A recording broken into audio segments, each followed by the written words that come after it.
চলন্ত ট্রেন থেকে লাইট পোস্টে ধাক্কা খেয়ে পড়ে গিয়ে গুরুতরভাবে আহত দুই যুবক। সোদপুর স্টেশন থেকে ট্রেন ছাড়ার পর আগরপাড়া স্টেশন ঢোকার আগে রেল লাইনের ধারে লাইট পোস্টে ধাক্কা খেয়ে গুরুতরভাবে আহত হয় দুই যুবক।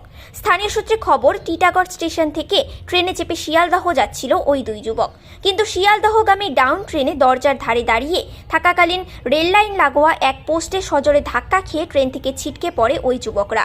এর জেরে বেশ কিছুক্ষণ ট্রেন চলাচল ব্যাহত হয়।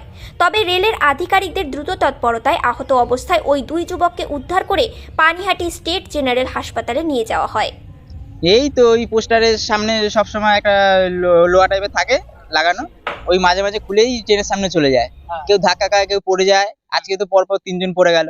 তারপরে জিআরপি বিআরপি তো কোনো আসার কোনো ব্যাপারই নাই। তারপরে আমাদের পাড়া যত ছেলে আছে সব ধরে টরে হসপিটালে নিয়ে গেল। 1 ঘন্টা টোটো আছে, টোটো নিয়ে সব গেল, নিয়ে হসপিটাল নিয়ে গেছে ওদের। তারপরে আমার নাম সুজয় মন্ডল। আপনি এখানেই থাকেন? আমি এইখানেই থাকি। এই তো আমাদের। আপনারা দেখছেন নিউজ প্রাইম টাইমস। সঙ্গে থাকুন এবং দেখতে থাকুন নিউজ প্রাইম টাইমস।